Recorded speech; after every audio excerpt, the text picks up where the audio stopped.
Hello, welcome. Hi. Hi, everybody. I'm here to talk about Gundam, an Mm-hmm. obsession of mine since I was younger. Uh-huh. Um, oh boy, holy crap, there's a lot to go over. I'm gonna do my best though. Gundam 101, welcome!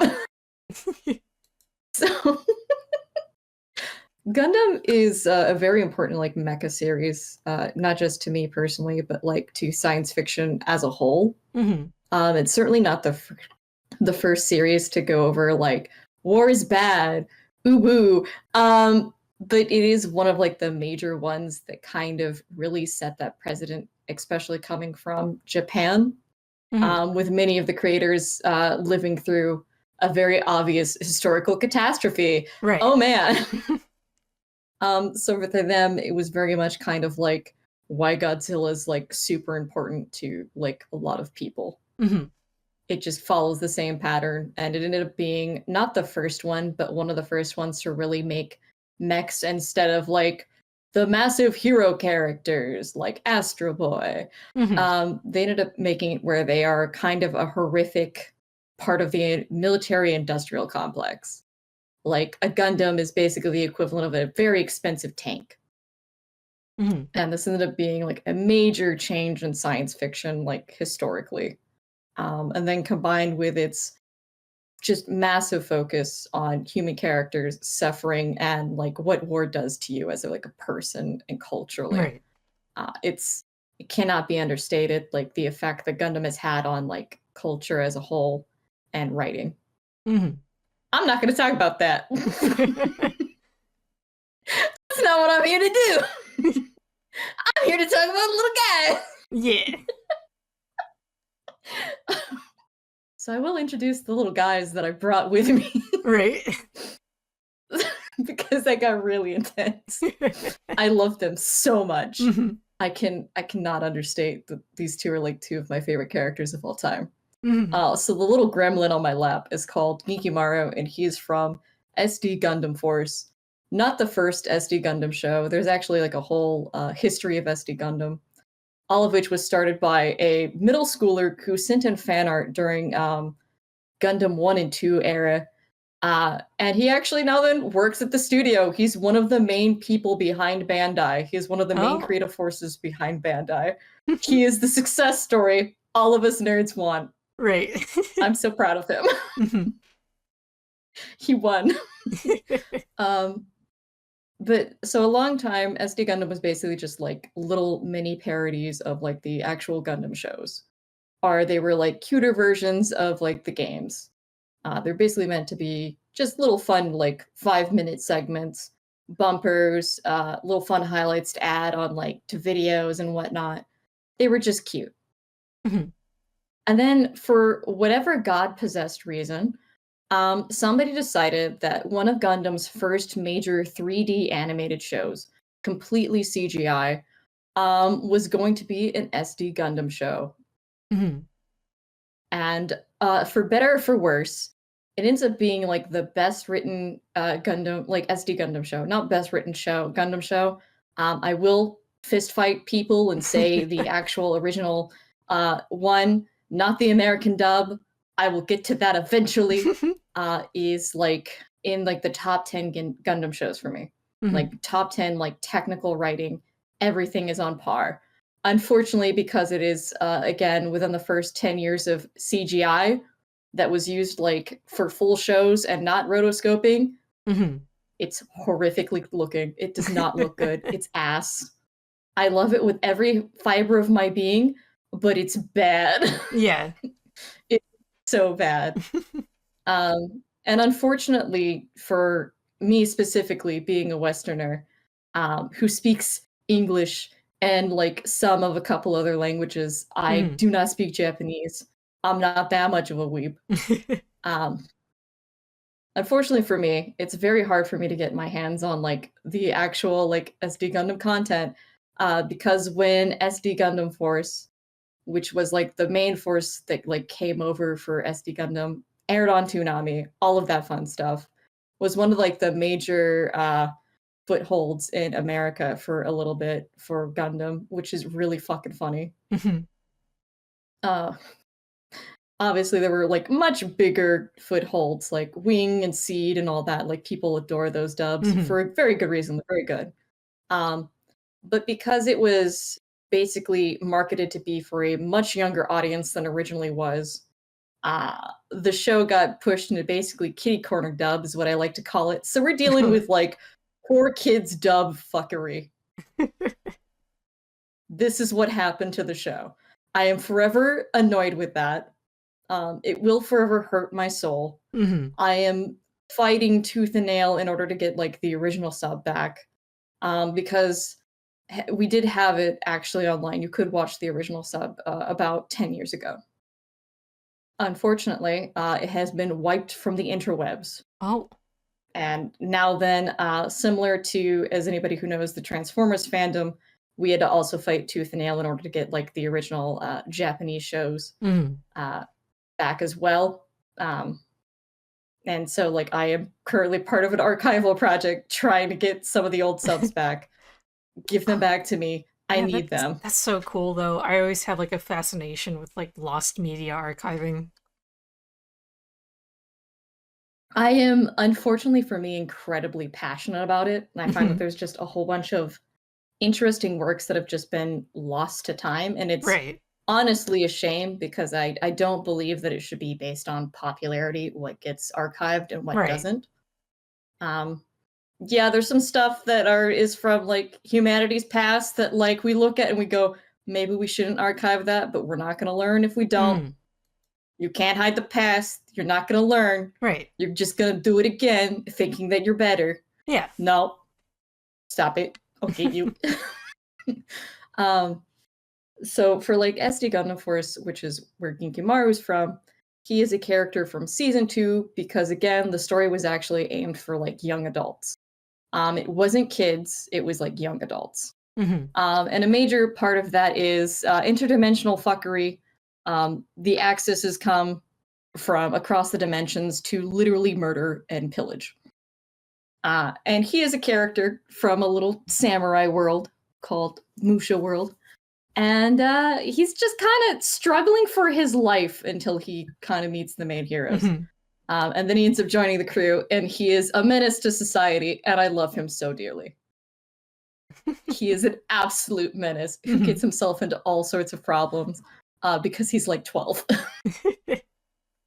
He is a little horrible monster. He's like one of my favorite character introductions for that entire show. Because in the actual scene where he ends up meeting our heroes, one of our heroes who has been like basically kidnapped against his will by the Axis ends up joining the hero team, sacrifices his only way home, and basically spends like a year in another dimension, and basically deals with a whole bunch of homesickness. And the first guy that he meets from his homeworld that isn't trying to kill him is this 12-year-old like little gremlin. And the introduction does not go well for him. It's very funny. Just because it's like, oh, this kid is clearly traumatized, and these two are not connecting on a level.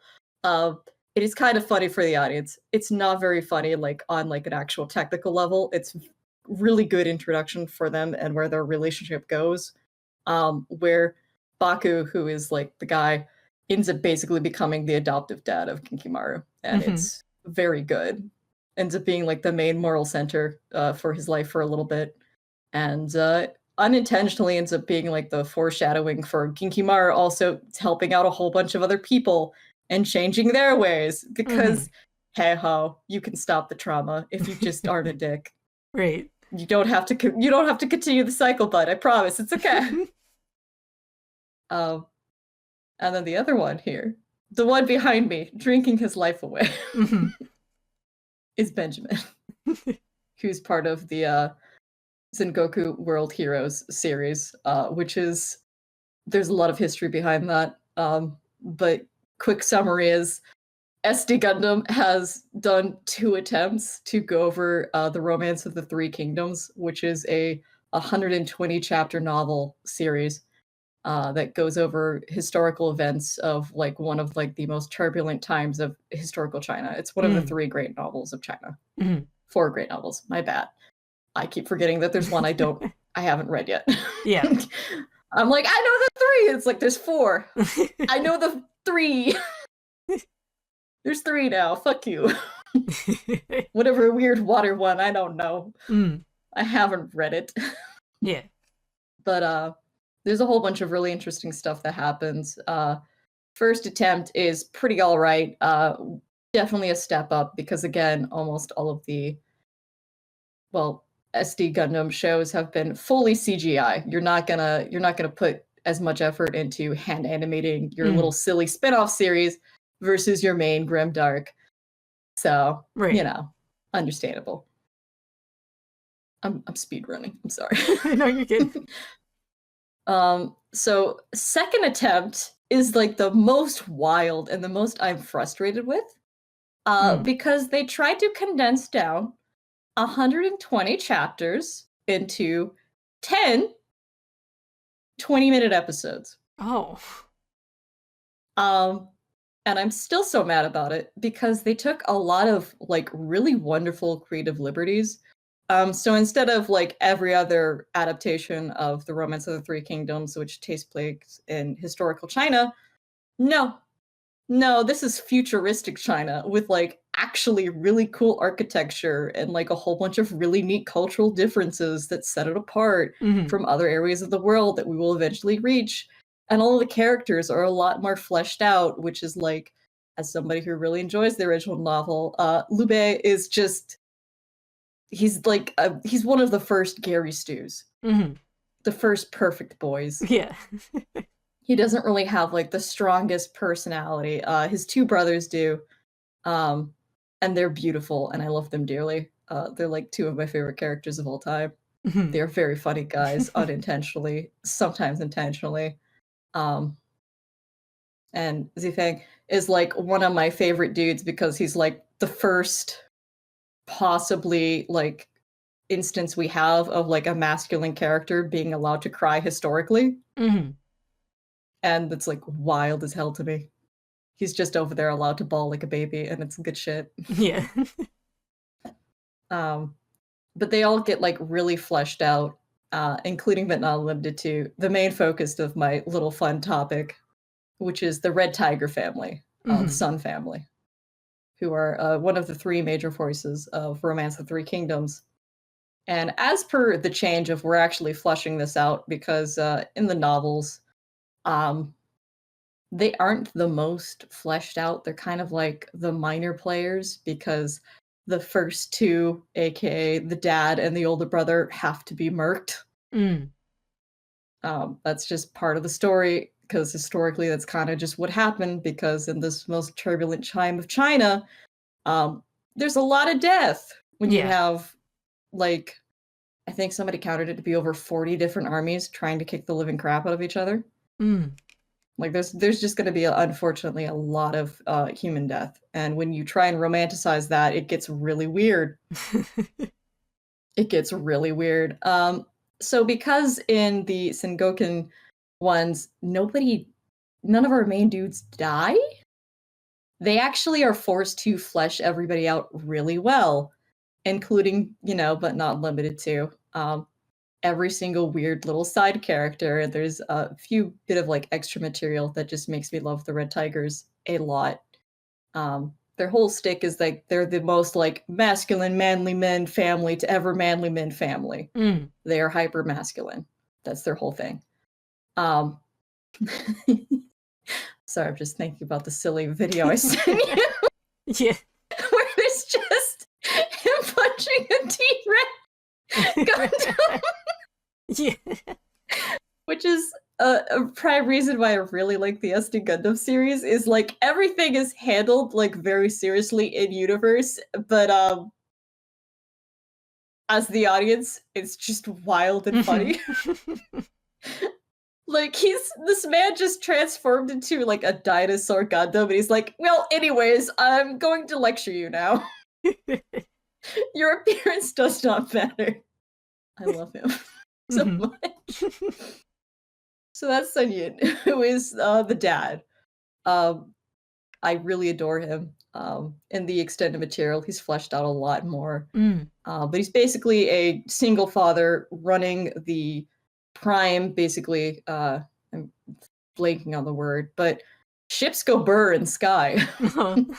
That's like his main business. So in this actual, like, again, kind of twist and turn from Chinese culture, very heavily based on it, but doesn't quite go for it.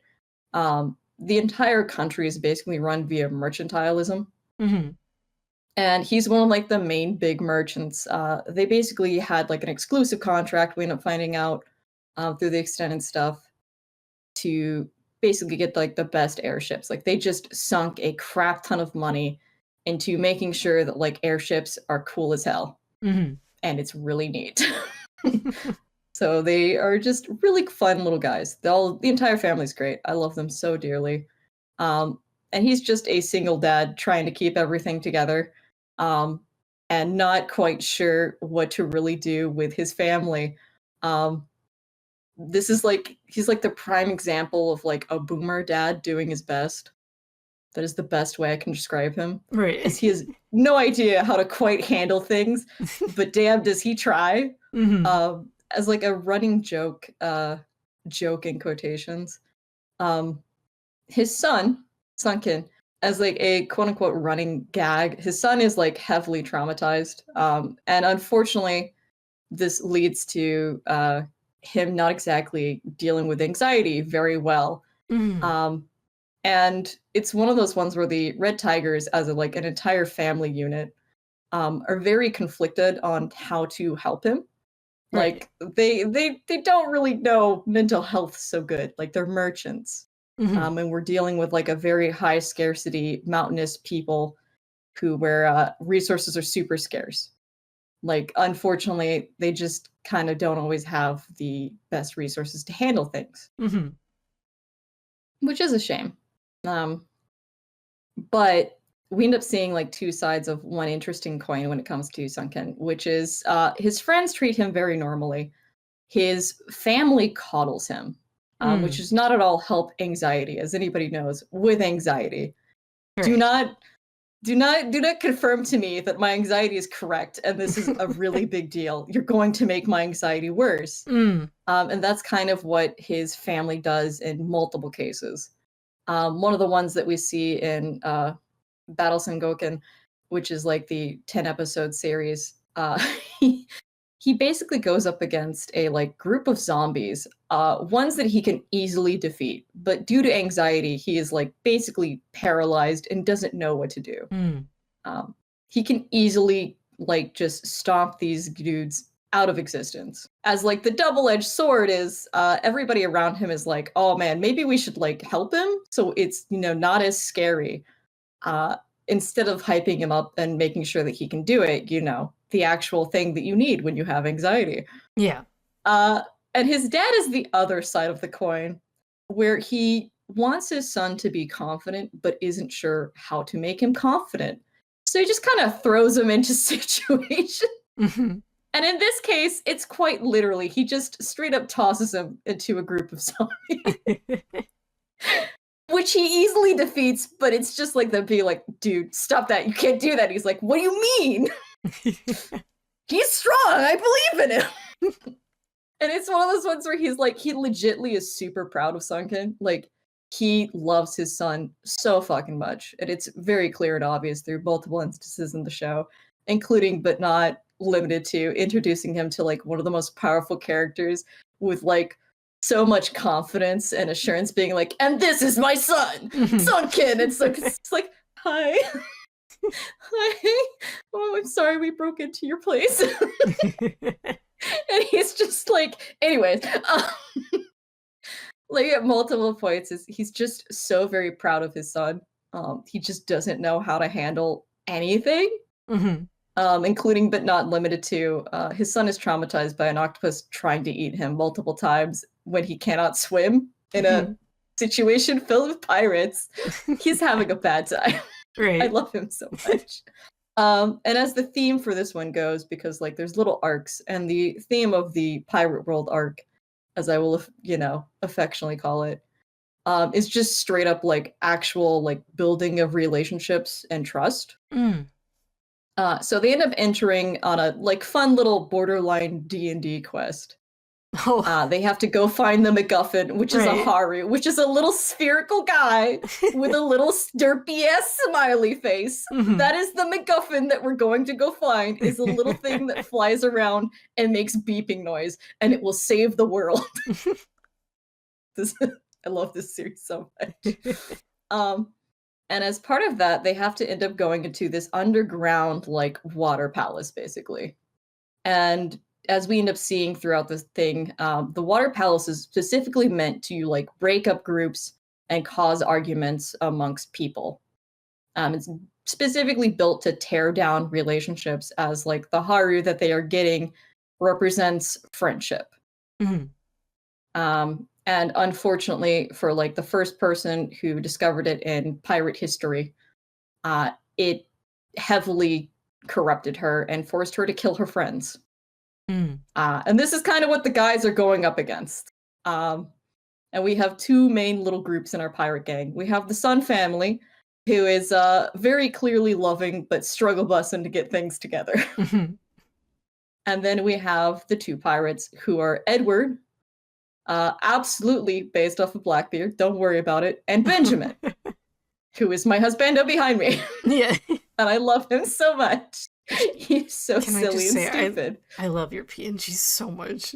I got really hyped as always. I'm so normal about this. I took everything I had not to go 110% all out, mainly Mhm. because time. But oh man, I love Ben. A running theme is like Ben and Edward end up being like the best mender, outside of Lube, who ends up forming a very strong relationship with Sunken. In the Sengoku story, they're besties, Mhm. and it makes me really happy, because like that's like the main thing that he needs in order to like have his anxiety not quite be cured, because it will never be cured, but like be properly handled and supported by those around him. Mhm. Um, and Edward and Ben actively go out of their way to like be like, "Hey, it's all right. It was just a fun adventure. You're gonna be okay, buddy. You can handle this," which Mhm. is like exactly what Sunken needs. Um, but they aren't the best at communicating it, because that's also like a main theme of like the Red Tigers in general. Mm. Is there's a lot of miscommunication errors that end up being solved through like people just eventually reaching an understanding and continuing to talk to each other, Yeah. which is something I really appreciate. I love that little theme with them. Like all of them, except for like the actual like sons themselves, which are like biological family. Everybody in the Red Tigers are like found family shenanigans. Mhm. Every single one of them. It's so good. I love that.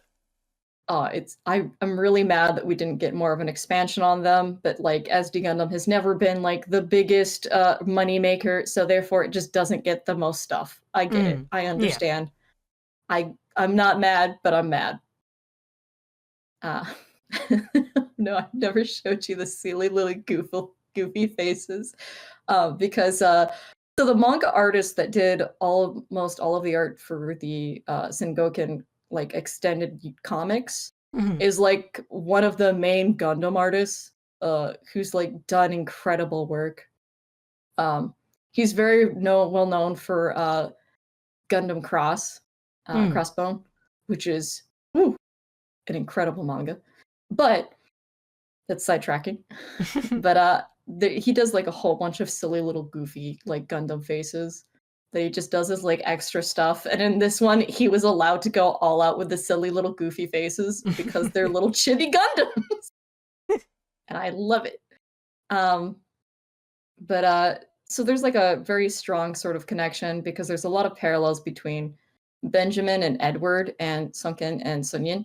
Um, which is Edward very much relies on Benjamin for emotional support. Mhm. They have a very clear, very healthy, but still kind of codependent relationship.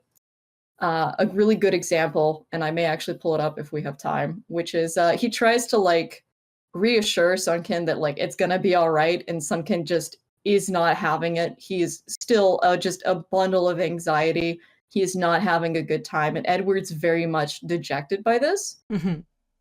until Benjamin just kind of makes a noise and he's like, yeah, you know what, it's cool, and just kind of smiles at him and just moves on. And it's this very subtle little moment between the two that really kind of sets up that they're father and son. That's his son. He'll fist fight you for it. I adore them, including like there's a whole bunch of other parallels. Like if Edward's in danger, Benjamin's going to move on it, and hearing about his son basically being attempted to be eaten by an octopus, Sun Yin is like deeply upset by this. Like it's only a few frames, but this is like one of the few times we've seen this man actually upset in the entire series, is finding out an octopus tried to eat his son, and he's like, all right, sick, I'm gonna eat it. Revenge will be mine. It's so good. And I really enjoy just a whole bunch of silly little stuff in there.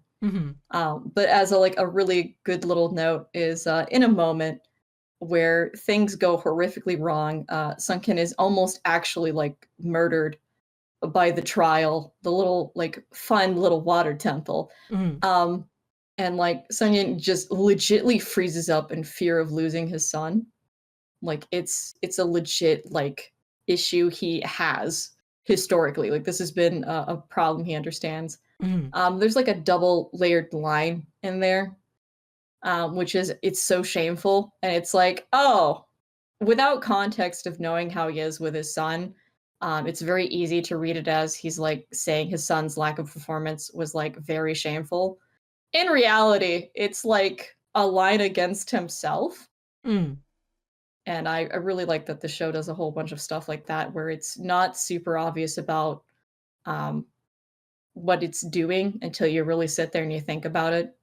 But in this moment where like he's very much distraught that his son almost died, and he couldn't do anything about it due to freezing up, Benjamin, who is like his bestie, that's like his best friend, like easily comforts him and switches him around in like a few seconds, as Edward is doing the same thing to Sunkin, and it's very good. There's a lot of parallels between the two, and it's so charming. I love it so much, and it's also very well animated, and the music is really good. I got my hands on the soundtrack, and I adore it. It's so silly. I'm like staring at the episode right now, being like, I'm so normal about it. I'm so normal. I'm so normal, don't you worry. And I really love like a whole bunch of little moments. Like actually we get to see like early on that Edward is very frustrated that he's having a hard time connecting to Sunken. Like he wants to be friends with him. Like he actively is trying. He's actively trying really hard to make little comments to make like Sunken feel better. He's trying to be like, you know, very open and friendly, and it's just not reaching because like, oh boy, anxiety and trauma is one hell of a bitch, you know? And in one moment he finally gets frustrated and just kind of, you know, lets it out on Sunken, and it's a very interesting moment. But this ends up leading to like them actually getting along a lot better, and like Edward finally realizing that the easiest way to get like around the anxiety is just to be a little bit distracting, to bring up like something that's not related to it, to make it like way less of a big deal than it is, which is an actual technique when dealing with anxiety. As a fun little parallel that we end up seeing, it's the exact same thing that Benjamin does later. That Benjamin just always has done.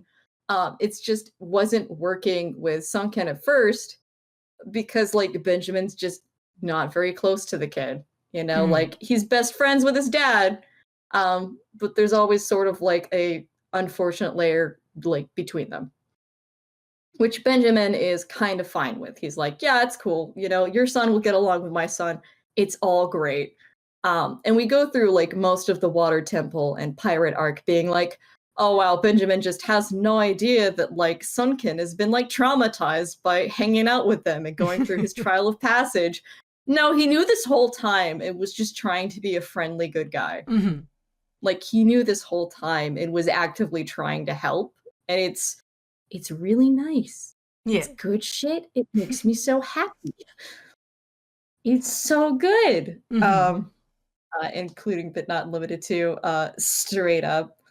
So when they get to the end of the temple, there's the whole final trial with Haru, which is the spirit of like the poor woman who got corrupted, trying to force Sun Yin to kill his son, kill Benjamin, or kill Edward. And his son just goes, "Hey, you know what? I get it. It's to save the world. It's fine." And Benjamin is just like, "No, no, no, yeah, no. Your dad's not going to kill you. No parent would actually do that. Like, no actual parent would do that." Because, like, that's also a whole thing with Benjamin and Edward is like they're not related by blood. Mm-hmm. But that's his son. And he's like, "Yeah, no parent would actually hurt their kid. Like, that's not how this works in found family land." Yeah. And it's just Edward in the background who's just like, "You know what? You two have volunteered. That's fine." And Benjamin makes a joke about it. He's like, "Wait, you're not gonna get in on this?" Like, no! Nobody actually wants to die. And he's like, "Lame." But how they are positioned in the shot, which is again, the evilness of corruption of friendship has been watching the whole time. And how it's set up is Sunken is like much farther away from Benjamin and Edward. Mm-hmm. AKA they were specifically set up so if one was chosen of like, the pirates, it would then clearly result in revenge is like the whole idea here. It's like the whole corruption plot. Clearly the two groups of like parent and son are going to fight then if you take out one of them. Like that's just how it's going to be. Like it's very clear from the start because they've been watched this whole time Yeah. what their relationships are like. Like this was a clear setup to try and force them to start fighting amongst themselves. It does not go that way. Power of friendship, baby. Man, I find it. They're just so charming. Yeah. One thing I really enjoy is just how Sun Yin really does encourage his son to be a very kind person. And another thing that like I noticed upon actually really going through it because nobody else has decided that they were going to be really intense about these shows. It's just me. It's just me. I am the only archivist here, and it sucks. But one thing I really noticed is Sun Yin always stands between Sunken and like people that cause him anxiety. Like every single shot, with only a few small exceptions.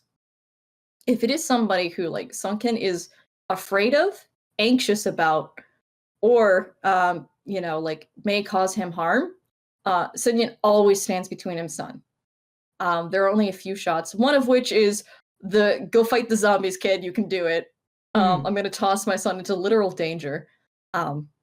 Because he's like, "Yeah, you can handle it, it's fine. Go beat their ass." And he's like, "I don't want to do that." He's like, "Go beat their ass, I did not stutter." And the other few times is when he's talking to Liu, because that's his friend. He's like, "Yeah, look at my son making friends. Love that for him." And like Edward and Benjamin, who are two people that he trusts. Benjamin, who's like his friend from when he was younger, and Edward, his best friend's son. He just kind of trusts Edward, even though he doesn't really treat him as being like a serious person at first. He changes his mind very quickly. He's like, "Oh yeah, if Benjamin trusts you and thinks that you're hot shit, you're clearly hot shit. So hell yeah, I have confidence in you." And it's a really neat little detail that he constantly does this, where like he really does care about his son. It's just again, he's not quite sure how to handle it. And when his son does indeed spare an enemy in the show, and just says, "Hey, we won this fight, let's go," he makes the most proudest dad noise ever, and he's like, "Look at my son." Like he likes the fact that his son is a lot kinder than him. He likes the fact that his son may have inherited his temper, but is like not nearly as aggressive or abrasive as him. He very much encourages that. He wants his son to be like a very kind person and who's very confident. Unfortunately, that is not the like hand that life gave him. Right. His son is not confident. And it's really neat. I love that a lot. Like as a running thing, as I mentioned earlier, like the red tigers unintentionally like coddle Sunken all the time. Like one of my favorite images from the extended comics is straight up his older brother, Sinye, just being like telling him like, yeah, it's okay, dude. Shosho's not. I'm unfortunately pronouncing it like the Japanese way and not the actual like Mandarin way. I'm very sorry to everybody else who has like read and enjoyed every single adaptation of The Romance of the Three Kingdoms. I understand how it's pronounced. I know it's not that, but just deal with me here. This is how it's pronounced in the show. So like Sunken sees like Shosho for the first time and is greatly intimidated by like the guy who is, you know, the one who wins the war. He's the guy who's the victor. He's the strongest, he's the smartest, he's the baddest. And in most series he's portrayed as like straight up the villain, which is very unfortunate, but you know, I'll talk about that at a later date. So in this show, like he's a really cool guy. He's somebody who goes through like a very incredible arc. He's very well-meaning and gets manipulated into doing horrific things. And when Sunken first sees him, he's greatly intimidated by him. Like it kind of like stays with him like hours after the meeting, to the point where he kind of like talks about it in a very clearly distressed way. And his older brother starts instantly comforting him while complaining everybody else coddles him while he's coddling him. Like it's just they all care about each other so much that that's just their first reaction. And it's one of those ones where it's like, this is really well-meaning. You are not helping his anxiety. But God, do I love it. Like it's one of those ones where it's like, you guys are very charming because you really give a crap. Like again, the red tigers, I didn't mention this earlier, but the red tigers have a family super move. Oh. Like all of their weaponry is meant to work with each other. Right. That's like how it works. It's really cute. I love it so much. That's so like the good. entire group has strong synergy. Like we end up seeing it in World Heroes, which is both of the Sun family weapons, because you only have father and second son. Their weapons have extra slots for power-ups from the rest of the family. That is how they are built and made to function. And it's very cute. I love it so much. Yeah. Versus like Edward and Benjamin, back to the parallel, the reflection, where they're separate but meant to work with each other. Like Edward's whole thing is he does a very powerful long-range cannon attack. The energy is so powerful it literally moves him back. It's very cute. They do it every time. Yeah. It makes me so happy. Where he just shimmies back. It's really great. I love it. And then you have Benjamin, who is a giant fuck-off anchor. He just summons a massive anchor to be his hook hand. And it makes me so happy. It's so silly. I'm a sucker for anchors as weapons always. Yeah! It's so cool! Like, it's like, because I know you understand this on like a technical level. It's like a very interesting, like, not only design-wise, but it's like, this character's so fucking strong. Right. It's something that's the whole ship's in place is being swung around freely. Yeah. This tells me so much about a character on a technical level. For sure. Oh, I love it just so much. It's very good and very entertaining. But I really enjoy the parallel between these two. It really is a shame that like the series kind of has to no choice but to kind of speed run this because of how it was. I don't know if it was built to be this way or if it unfortunate like levels of development, because unfortunately the series started development like right before COVID happened. Oh yeah. Oopsie poopsie, my life is over. I am no longer having a good time. Which really sucks because it's like one of like the most fleshed out SD Gundam things since SD Gundam Force, which causes me physical pain. But it really is a shame that these two kind of get pushed to the wayside, and a lot of it is like after the fact characterization. Like one of my favorite things is in the ending theme. We end up seeing like Sunken kind of actually like facing his trauma with the whole octopus that tried to kill and eat him, and keeps trying to drown him. Like that's also a thing that keeps doing. It keeps trying to drown him, which is like actually causing him like major anxiety. Right. He doesn't like being around water. We see this a lot throughout the series. He can't swim. And he ends up sparing the thing that like has been tormenting him. Like it is determined to eat him. It thinks that he will be the tastiest thing ever, which is really kind of funny and kind of fucked up on a technical level. Like this is great for gags. Don't get me wrong. I love it. But like, oh no, my son, my poor baby boy. So this octopus keeps trying to kill him, and he spares it because it's apparent. We're back to the theme, baby. It's a parent who is like legitly just trying to survive and keep its kids safe. And this ends up being like the reason why Sunken spares it. When it's finally on land, finally cornered, he can be done with the menace forever. The thing that has tormented him, he can quite literally kill it. And while like a lot of series would probably do this as like a metaphor for killing your anxiety, right? Not a thing, but go for it, homie. You know, it's not how it works, but I appreciate your well-meaning theme. In this, he ends up sparing it and ends up being like the reason why they survive drowning. Because when they take out the MacGuffin, the whole thing keeping this water palace together is gone. Oopsie poopsie, we almost all drown.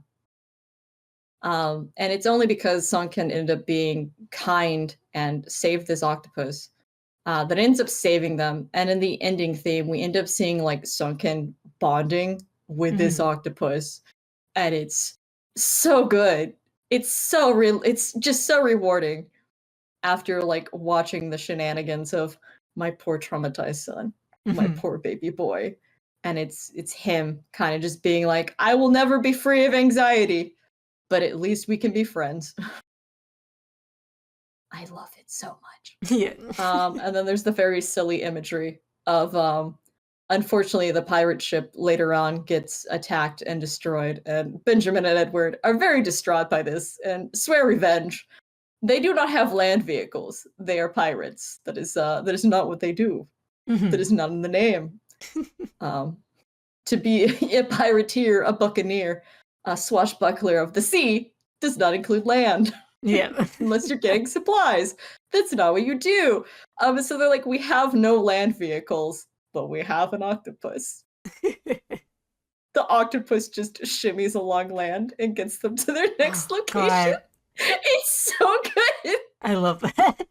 It's like, it's the correct amount of like silly and like great theming because it calls back to, again, like kindness.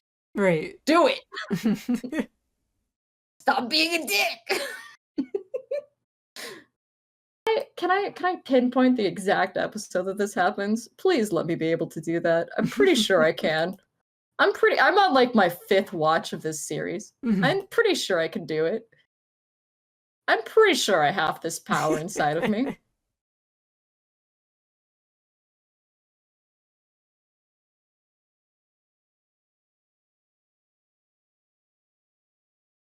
Oh. I do have this power inside of me, but I chose the wrong episode.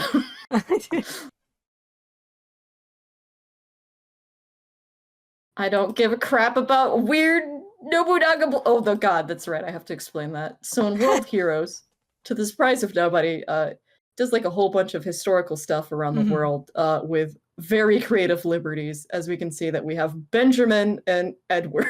Right. two very famous pirates. So when we go to not Japan, not Musha world, we have the Goblin Man of history himself, Nobunaga. And I adore him. And I hate that I love him so much. Oh my god. So, like, historically, Nobunaga was clearly a crazy goblin man who, like, is wonderful, awful, and has a very, like, complex history because he was a very complex person. Um, and they end up highlighting this really well in the fact that, like, he is somebody who is very complex. Like, our first introduction to him is him breaking a cup, writing a poem and breaking a cup in anger. And it's just kind of originally categorized as him being somebody who is just very unstable, which is not incorrect. But we get context later in the middle of a battle when one of the guys that he mentions in his like fit of rage and like throwing something up against a wall ends up running away from his men and leaving them to die. And we end up getting that extra context in another place as well when he decides, hey, Shosho, you know what you should do? You should join me and I will conquer the world and protect it. He's like, no thanks, homie. He's like, I understand. You're probably a little reserved because if your lord dies or fails, you die. I get that. Allow me to prove that I am the most powerful man alive. And there's like a whole like cultural misunderstanding that happens with that. That's really good. This very much explains why he's so irritated with these other lords, because they're just cowards who run away from their men knowing full well that their men will die if they do that. Like, that's culturally what happens here. And it very much grills his onions.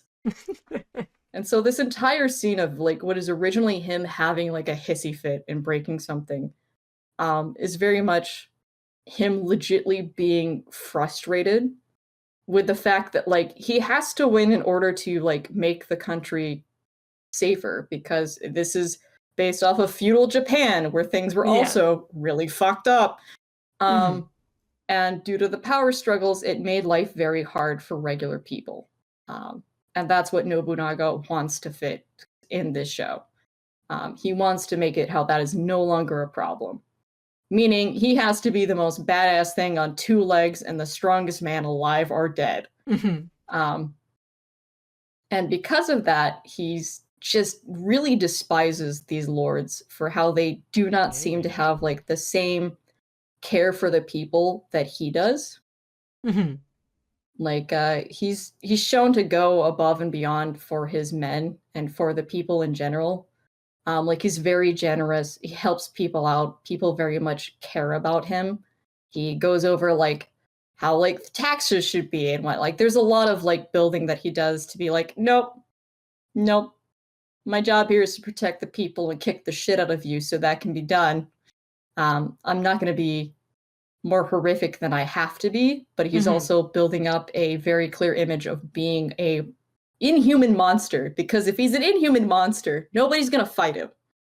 Right. Like, if you're going to lose, you're just not gonna fight him. He's like, perfect, I win this way. Nobody gets hurt. Like, you're not gonna go after my guys then if you realize that I will go to the ends of the earth to murder you. Like, you're not that ballsy. Like, nobody's that ballsy. Yeah. That's like his whole thing. And that's the whole pirate, well, that's like one of the major B plots of the show, is dealing with Nobunaga and his shenanigans, for a lack of better words. I will find you because it's so fucking good. I just need a shot of them going because it's like a very hilarious moment in the story that nobody could have ever expected to happen. And it's just portrayed so casually. Yeah. I have it. Beautiful. I'm sharing my screen. Because I only have so many minutes left, and I will end on this note. Something really creepy is watching us. It's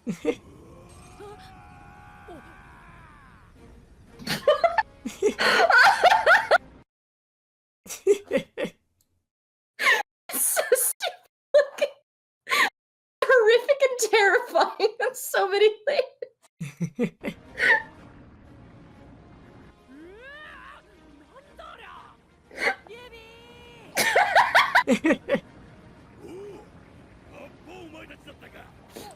That is the Haru, by the way. That little guy, that's a Haru. That's the MacGuffins. That's the both saviors and enders of the world are these little circular things with this goofy ass face.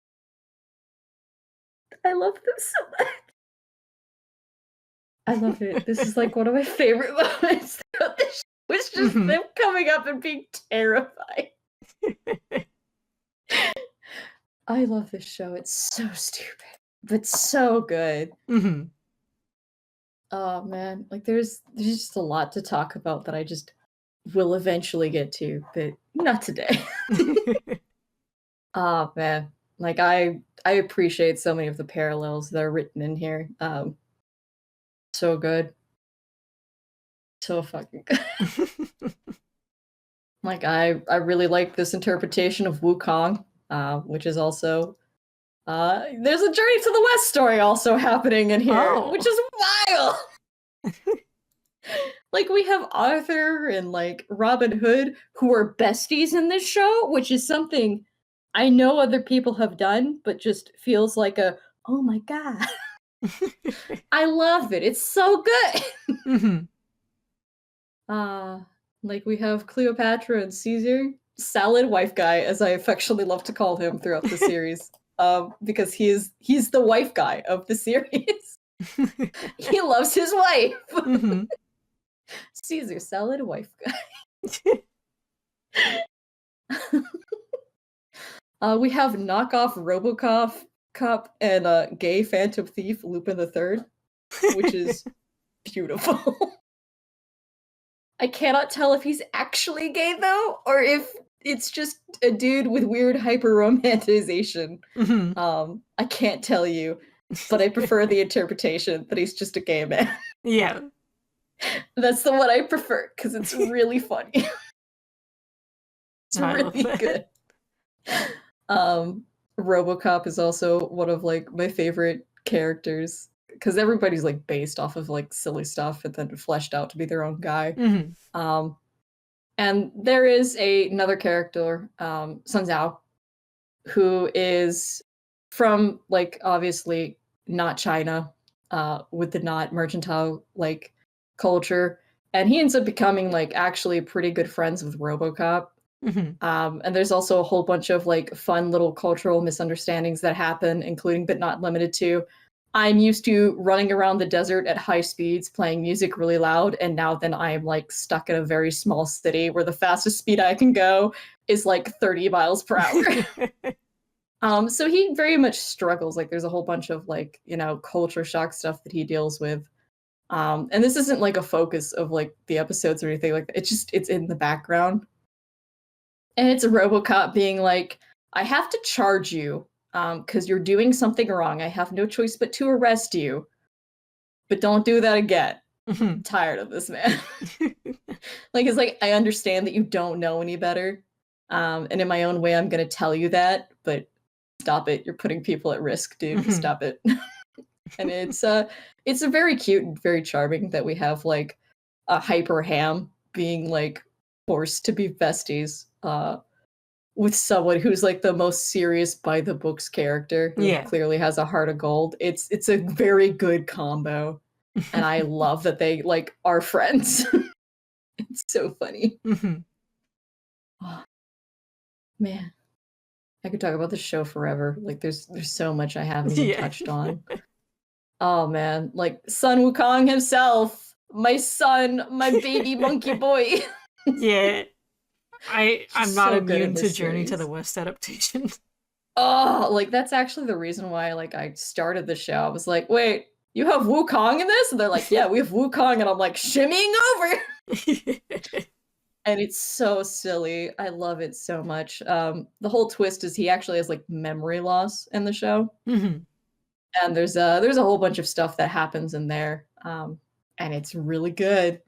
I really love his character. Like at one point in time, the stand-in for the monk gets like possessed and turns evil for a little bit. And it's like Wukong just being like, I'm going to murder the living shit out of whoever did this, but it's a very silent moment Mhm. where it's all, like, body language and, like, just it's really good, to the point where afterwards when he's apologizing, being like, "I am so sorry," like, Wukong does not need an apology, he already knows what happened, and they're good now. Mhm. And it's such a good little, like it's so good, I love Mhm. it so much.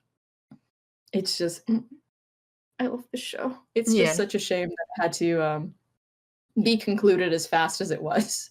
Mhm. No, but yeah, I really love, World Heroes. I think it's a fantastic little show. I really love SD Gundam, and I cannot wait for the entire archival process for the subs to be done, Mhm. because holy shit, I cannot wait to defend this show. 'Cause SD Gundam Force has a very, bad reputation due to the Mm. English localization being Yeah. bad, which sucks, because it is very good. Mhm. It is very good. Even the localization, despite the voice acting being rough, like, the actual story and plot is A plus. Mhm. So good. So very good. But that has been my talk on the silly SD Gundams. Thank you for having me. Well, thank you for being here. Sign Like up for my lecture next week. You will not get credits for it. It will not go towards your degree.